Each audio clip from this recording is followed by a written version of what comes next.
Hoy vamos a explicar algo que 2 o 3 personas han pedido o han preguntado por ello, porque lo dijimos, lo mencionábamos en los vídeos anteriores como un tema de referencia simplemente, pero vamos a tratarlo aquí de manera especial, particular, aclarando que no vamos a ser completamente exhaustivos, porque esto no puede durar más de 30 minutos, ¿no? 45 minutos o en 2, se trata del tema de la expiación, un tema desconocido. Vamos a leer un versículo. Repito que es el tema más importante, Si a mí me preguntan, oye, elige un tema que sea el tema, el asunto reina, el tema más importante de la Biblia para hablar del Señor. Solo tienes esa oportunidad, así que elígelo. Elijo el tema de la expiación porque en él está todo. Él explica el porqué de las cosas, el porqué, que es lo que la inmensa mayoría de los cristianos no conocen. Este tema se trata muy poco. Sí, Hebreos capítulo 2, el versículo 17 dice, por lo cual debía ser en todo semejante a sus hermanos. Jesús debía ser en todo semejante a sus hermanos para venir a ser misericordioso. Para venir a ser misericordioso. Claro, para poder perdonar era necesaria la expiación. Si no, no hay perdón. Veremos por qué. Ese perdón automático que todos creemos que Dios va a, o podía ejercer sobre una humanidad caída, eso no es así. Lo que pasa es que los hermanos no lo pueden saber si alguien no se los explica. Nadie nace aprendido. Nadie nace aprendido. Bueno, entonces, para venir a ser misericordioso, fue la expiación la que permitió que el Señor, el Padre, abriera sus brazos de amor en misericordia y perdón. Fue la expiación la que hizo que Dios, repito, Dios Padre, Dios Hijo también, pero Dios Padre, dijera, ahora puedo perdonar, puedo ejercer mi perdón, porque yo quiero perdonar, porque Él es amor. Pero no pasa por encima de la justicia. Dios no pisotea su justicia. También vamos a hablar un poquito de eso. No puede hacerlo. Bien, y para venir a ser misericordioso y fiel sumo sacerdote, Jesús es sumo sacerdote, claro, el sumo sacerdote por excelencia ahora. Hablaremos de ello. En lo que a Dios respecta, para expiar los pecados del pueblo. Para expiar los pecados del pueblo. Bien. ¿Qué es expiación? Expiación es borrar pecados, simplemente. Es eso. La expiación es hacer algo. Es un rito. Es un hecho que se realiza, veremos cómo ya mismo, con el objetivo de perdonar pecados. Expiar es eso, borrar, quitar. En realidad la palabra kippur, expiación en hebreo, significa eso, quitar, borrar. ¿Qué se borra? ¿Qué se quitan? Los pecados. Los pecados, los errores, las rebeliones, las transgresiones, se pueden quitar realizando una expiación. Bien, la expiación la que Dios determinó, consistía en sacrificar un cordero y derramar su sangre. ¿Por qué se derramaba la sangre? Porque en ella estaba la vida. De lo que se trata es de eso, de derramar, tomar una vida. Derramar sangre, sacrificar un cordero, para que se puedan expiar los pecados. Esto es como cuando en algunas culturas nuestras decimos, es costumbre en algunos sitios, ¿no? Decir, este señor está espiando su delito, su asesinato o su robo en la cárcel. Eso se dice, ¿no? Nosotros, yo lo he escuchado. Este está expiando su culpa en la cárcel. Le tocaron 20 años de prisión. Bueno, pues que los pague allí, dice uno, que los pague. Sí, de eso se trata, está bien usada esa palabra. Pero nosotros la vamos a usar en el contexto bíblico tal y como Dios lo enseñó, porque el concepto de expiación y su práctica y su propósito objetivo no lo impuso el pueblo hebreo, no lo dio a conocer el pueblo hebreo, no lo diseñó el pueblo judío. Fue Dios mismo quien dio ese medio para aplacar su propia ira.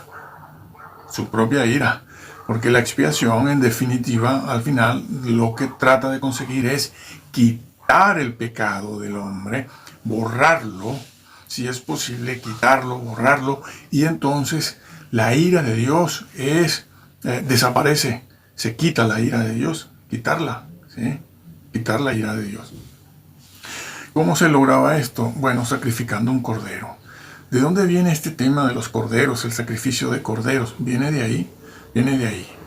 Es decir, que el hebreo, que era pecador, que había cometido un delito, que era un transgresor en algún aspecto de la ley moral,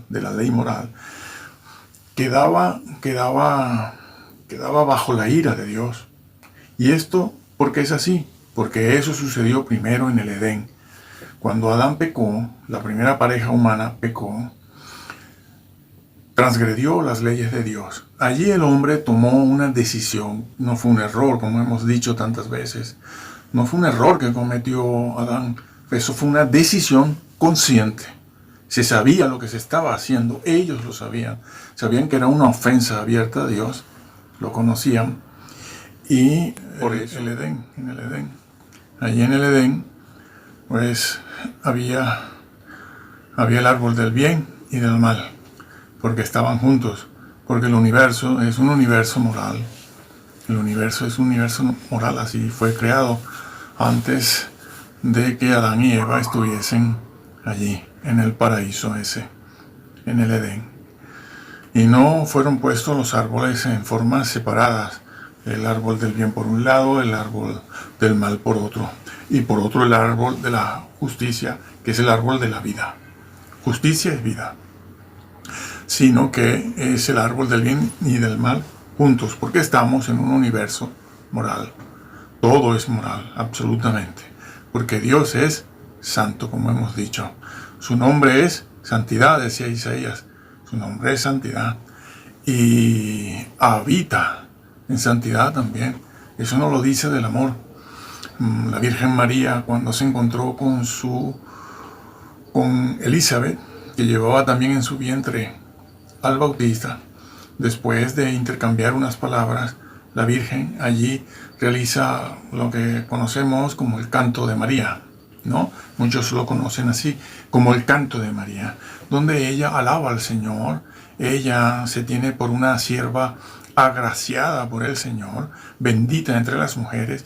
Y cuando está hablando del Señor, diciendo que poderoso es Dios, poderoso es Dios, poderoso es el Padre, Dios, dice, santo es su nombre. ¿Sí? Ella también, el pueblo hebreo, judío, el pueblo de la fe, sabía que su nombre era el santo. Esos somos nosotros que no nos enseñan eso. Y no lo podemos saber si alguien no nos dice que eso es así. Su nombre, porque la santidad es la esencia de Dios.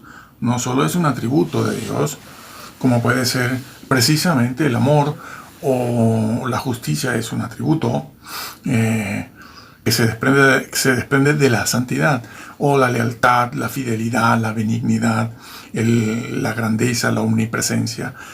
Todo eso son atributos de Dios, pero la esencia de Dios es deidad.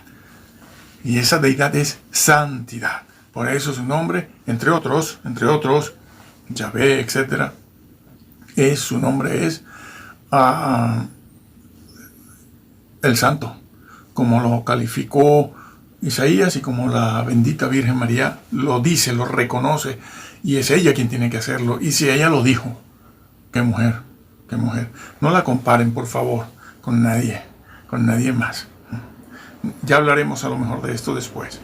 Pues así, el universo es un universo moral donde Adán tomó una decisión consciente, habiendo previamente siendo advertido de que si comía de ese árbol del bien y del mal, los dos están juntos, repito, porque estamos en un universo moral. A Adán se le había advertido que si comía de él, sufriría una muerte eterna. Es decir, la sentencia era esa, muerte eterna, porque a una ley quebrantada le corresponde una sentencia. La sentencia en este caso, a una ley quebrantada, a un mandato, era una ley universal, no era una cosita de andar por casa, era una ley universal. Si tú comes, es decir, si tú desobedeces, si tú decides ir por el bien y por el mal, tú mismo, según tus criterios, te independizas de mí y sigues tu propio gobierno, la sentencia es esta. Tendrás que sufrir esta sentencia porque eres un ente libre. Yo he creado seres libres, no robots, no robots. Bueno, esa sentencia recayó sobre Adán. Muerte eterna. Desde ese momento él murió. Claro que no murió en ese momento físicamente, pero todas sus facultades murieron, sí, claro. Quedaron totalmente sus facultades desorientadas, las facultades que Dios puso en el hombre, como por ejemplo el amor, el sexo, la justicia propia que el hombre debe tener e impartir, quedó completamente desorientada. ¿Cómo se nota, hombre, en el egoísmo? Quizás puedo poner un ejemplo un poco más grotesco, que por grotesco se entiende mejor. Dios creó a un hombre y una mujer, ¿no? Uno para uno. Pero a partir de ahí, un poco más adelante, no inmediatamente, pero más adelante, el hombre ya tenía 2 mujeres, 4 mujeres, 5 mujeres, etcétera, etcétera. De lo cual a su vez originó una grandísima injusticia por el tema del aborto, por el tema de sacrificios de niños, por el tema de la pedofilia, allí, en aquel momento, no aquí ahora, no, originó eso, mujeres abandonadas, mujeres sacrificadas, injusticias familiares tremendas que se originaron porque el hombre perdió la orientación de su propósito y del propósito con el cual Dios puso en el hombre el acto sexual, el sexo, que está muy bien, ¿no? Eso no lo creó el diablo, como creen muchos, eso lo creó Dios. Pero el sexo sí, cómo no, pero dentro del marco donde Dios lo puso, que era Eva, la esposa, la mujer, tu mujer, madre de tus hijos, etc. Todo eso quedó desorientado completamente, ¿no? Todas esas facultades del hombre, la lealtad también, la fidelidad, la capacidad intelectual creativa, todo eso quedó desorientado completamente. Bueno, no tenemos más que tomar la prensa cada día y verlo. Ahí se ve fácilmente. Bueno, entonces el hombre rompió la comunión, que no comunicación, la comunión que había entre Dios y el hombre, una comunión perfecta, una cosa que nadie todavía sabe cómo habrá sido aquello. Hasta que no volvamos a recuperar esa condición cuando pase cielo y tierra. Bueno, o cuando estemos en la presencia del Creador. Pero esa ley que se quebrantó requería ser, o mejor dicho, esa ofensa, Dios pedía que fuese restituida. Él pedía ser vindicado, porque se quebrantó una ley, un gobierno. No es una ley de andar por casa, no es una cosita pequeña. Oye, mira, este se tragó, se saltó, no respetó un semáforo. No, mucho más grave que eso. Lo del semáforo es consecuencia. El crimen es consecuencia. El robo es consecuencia. Lo que se cometió fue otra cosa. Confundimos esas cosas, no debemos confundirlas. Pensamos que el pecado que pudo haber cometido Adán, pues fue un robo, es igual que un asesinato o que alguna cosa así. No, el robo, el adulterio, la droga, el crimen, todo eso son consecuencias de otra cosa que se hizo, que fue decirle al gobierno de Dios, no. Y fue una decisión. No fue que Adán se equivocó por error, por falta de experiencia, porque no sabía algo, y entonces dijo, ay caramba, Señor, perdona, yo esto no lo sabía. No, hombre, no. Lo que hizo Adán fue una cosa consciente. Y por eso la gravedad de la sentencia. Y inmediatamente, como ya hemos visto, empezó el sacrificio de animales. ¿Por qué? Porque los pecados pasaban del hebreo o del adorador a ese animalito, al cordero. Y el cordero, desde el momento en que cargaba con esos pecados, simbólicamente, representativamente, un tipo de lo que vendría después, que es el Señor, que fue el que cargó en la cruz el cordero de Dios con nuestros pecados. Pero allí todavía en el Antiguo Testamento, en este caso estamos en Adán y Abel. Estamos allí, en ese momento es una representación, y los pecados pasaban del hebreo, del adorador en este caso. Por ejemplo, Adán pone la mano sobre la cabecita del cordero y su rebelión, sus pecados pasan simbólicamente al cordero, y el cordero ha de morir por eso. ¿Ha de pagar qué? La sentencia eterna. Exactamente, sí. La sentencia eterna la paga él. Él muere allí con derramamiento de sangre. Por eso, y eso implicaba que Dios apartaba su ira, esa separación que había entre el hombre y Dios. La expiación lograba eso era expiar un pecado. Eso es expiar, poner el cordero y sacrificarlo en mi lugar. Él derrama la sangre que yo tenía que derramar. Pero eso tiene una dimensión eterna. Vamos a ver cómo se arregla eso. Porque aquello todavía era un símbolo, algo que representaba lo que sucedería más tarde. Y entonces Dios perdonaba. ¿Por qué? Porque alguien ha vindicado su ofensa. Alguien, ¿no? Es decir, Dios ama mucho, pero no puede pasar por alto su justicia. Eso es justicia. La justicia de Dios.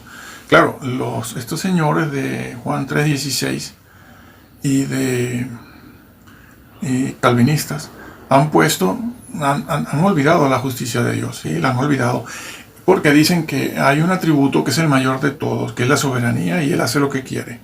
Eso no es así, estos señores de la Reforma hicieron muy mala exégesis, muchos de ellos, e incluso dejaron muchos cabos sueltos. Muchos cabos sueltos. Porque en Dios el amor no pesa más que su justicia. Si pesara más que su justicia, el amor, no hubiera hecho falta un sacrificio. No hubiese hecho falta que Jesús hubiese tenido que venir a sufrir un sufrimiento, un dolor muy grande. No, muy grande no, infinito. Porque quien estaba en esa persona cargando nuestros pecados era también una persona infinita. Eso lo diremos luego. No hubiera hecho falta que el Señor sufriera lo que nadie ha sufrido. No, claro. El Señor hubiese buscado otra manera de restituirnos. Porque como su amor es tan grande, según dicen, no, su amor es muy grande. De hecho, Dios fue el que buscó la reconciliación misma, reconciliarse con el hombre, porque el hombre quedó completamente invalidado para reconciliarse él por sí mismo con Dios. No puede, no sabe cómo estamos explicando. Entonces, aquí está su amor, pero es que su justicia pesa lo mismo. Entonces Dios quiere reconciliarse con el hombre, porque ama al hombre, ama su creación. No hizo un borrón y cuenta nueva, no lo desapareció del universo. No, lo amó y lo ama, por eso lo dejó. Pero es que su justicia pesa igual que su amor. ¿Cómo hacemos? Alguien tiene que vindicar esa justicia. Alguien tiene que restituir a Dios, pagar por esa ofensa, ¿no? Pero el problema es que esa ley que se quebrantó es una ley eterna. ¿Por qué? Porque la emanó un ser eterno. La emanó un ser eterno. La ley que sale, cualquier ley, cualquiera, que sale de la mano de Dios, son leyes eternas, permanentes. Siempre será verdad, no matarás. Ahora, después y más allá del milenio y en la eternidad futura. Siempre será de verdad. ¿Por qué? Porque Dios es un ser moral. Convénzanse de eso. Él es un ser moral. No pasa por alto su ley. Y como Él es eterno, sus leyes son eternas. Siempre será verdad eso de no matar. Será eterno. Y la sentencia que recae sobre quien quebrante esa ley es una ley eterna. También permanente. Eterna. El infierno es eterno. Claro, por eso no les gusta a estos señores que la han negado, ¿no? Han negado. Tan fácil que es demostrar la existencia del infierno como algo, un hecho real y eterno. Eterno, eso es justicia, eso es moral. Las cárceles estarán ahí siempre hasta que se acabe la tierra. Y hay gente que paga pena, una pena de cárcel eterna también, hasta el día que se muera. ¿Por qué? Porque todo esto es un reflejo, toda nuestra realidad es un reflejo de lo que, del mundo superior espiritual. Entonces, la ley que se quebrantó es una ley eterna. ¿Quién paga por eso? De momento, Abel utiliza al corderito, porque simboliza ese hecho, que alguien va a pagar. En este momento el cordero lo simboliza, pero ¿eso es todo? No. Le hizo la promesa a Eva. De tu simiente se levantará el Salvador. De tu simiente se levantará uno que va a ser el Cordero de Dios. El Cordero de Dios va a ser el Cordero de Dios, el que Dios pone. ¿Por qué? Porque si la sentencia es eterna, si la ley que se quebrantó es eterna, el que la repone, el que va a vindicar a Dios, la ofensa hecha, a pagar por esa ofensa, tiene que ser un ser eterno, señores. También, ¿no? A lo uno le corresponde lo otro. A lo uno le corresponde lo otro. Claro, sí. Una ley con una magnitud, un calibre eterno, con una sentencia eterna. ¿Quién va a pagar por eso? Pues un ser eterno, con el mismo calibre. Es como si un señor asesina, intencionalmente va asesinando a las personas por ahí y ha matado, asesinado a 4 personas. De repente le cae un año de cárcel nada más. Un año de cárcel. Y esos asesinatos sangrientos y crueles que este señor cometió sin compasión alguna. A ese señor que hizo eso tan grave, solo le sale un año de cárcel. Bueno, enseguida están los familiares reclamando, eso no es justo. ¿Por qué? Porque no, una cosa no compensa a la otra. No es coherente, no hay justicia. No hay justicia. Este señor mató a 4 personas. Pues le ha de tocar una pena, una cárcel que se equipare con la gravedad de esos asesinatos, que puede ser 50 años o toda la vida, o pena de muerte, sí existe en ese país. Claro, esto es lo mismo.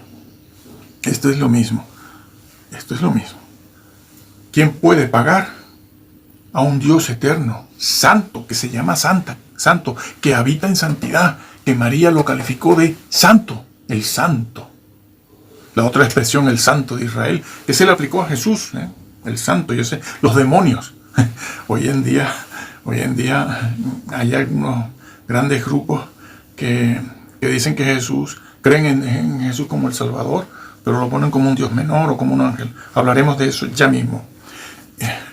Cuando los demonios mismos, allí en el siglo I, cuando vieron a Jesús, dijeron: tú eres el santo de Dios. Tú eres el santo, sabemos quién eres, el Hijo de Dios. Entiéndese bien cómo se emplea la palabra santo allí, como se emplea en Hebreos 7, 27, 26. Lo leeremos, ¿sí? En Hebreos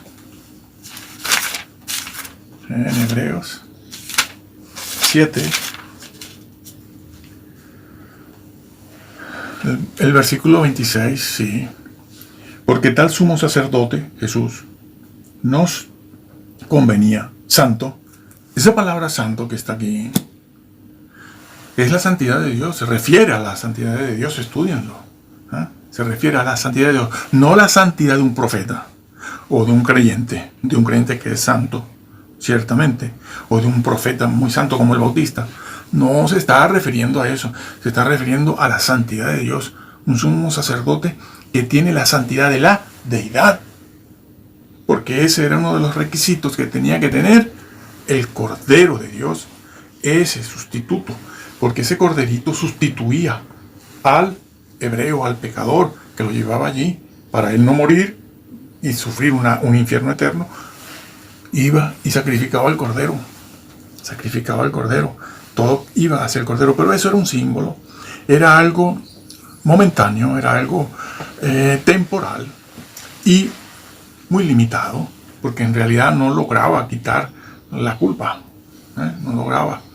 Eso era un símbolo de lo que habría de venir. Entonces se le promete a Eva que a Eva, de ella nacería aquel de su simiente, ojo, será aquí simiente, para hablar de un verdadero ser humano, de su simiente nacería el Salvador. Eso nos ubica en María y el Señor, de ella, de la mujer. Bueno, Dios es completamente santo. Él es un ser eterno e infinito. La ley que Él promulgó y que se quebrantó era santa e infinita.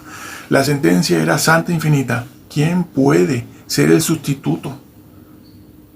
¿Quién puede ser el sustituto de esa oveja? ¿Quién puede? ¿Qué humano? Porque tiene que ser un humano el que pague por eso, no la oveja.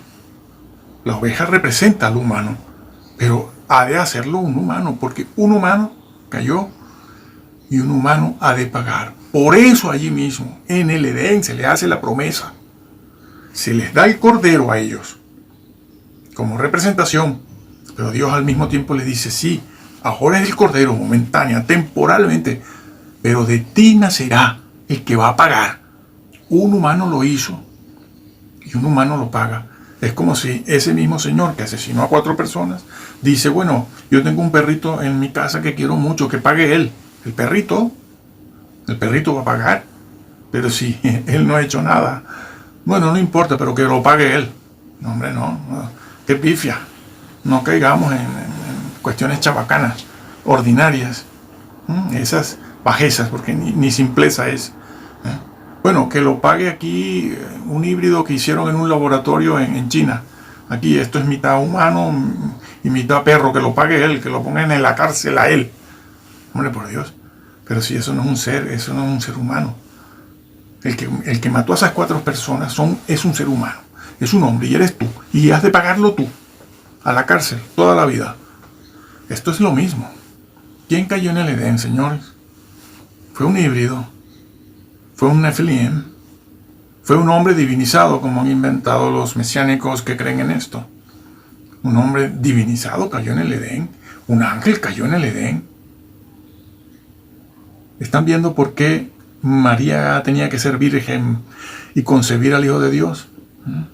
Empezamos ya a avisorar algo. No, en el Edén no cayó eso. Un híbrido puede pagar por un hombre la sentencia eterna. No puede.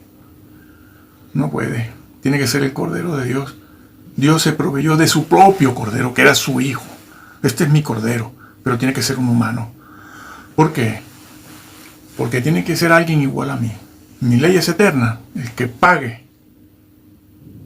por mi ley quebrantada, ha de ser eterno también. Mi ley es infinita. El que pague tiene que ser infinito también. La sentencia es infinita. El que pague ha de pagar la sentencia infinita. Yo no la pienso cortar por la mitad. Dios no la ha cortado por la mitad. No corta. Dios es justo. Dios dijo que la sentencia era eterna. Muerte eterna. Y es eterna para siempre. No que la va a cortar a la mitad. Dentro de 500 años, 2000, 1000 años. No, el que pague tiene que pagar la sentencia que es eterna. ¿Y cómo se paga eso? Tiene que ser un ser eterno. Tiene que tener mi propia santidad y la santidad de mi ley. Y tiene que tener el mismo calibre, la misma magnitud que yo, de igual a igual. Entonces, lo uno sí compensa a lo otro. Entonces, se salda esa cuenta. El debe y el haber queda saldada. Porque el hombre no puede, el hombre no es eterno, el hombre no es santo. De santo no tenemos nada. Ni aun teniendo el Espíritu Santo logramos esa santidad que deberíamos tener. El hombre no es infinito. El hombre en esto no puede hacer nada porque es un ser caído, sujeto a sus propias inclinaciones. Hacía falta que ese Cordero de Dios, ese sustituto, que pagara por esa pena, fuera completamente santo. Tenía que tener la santidad de Dios. A ver, una cosa, los seres híbridos que existen, los nefilines existieron,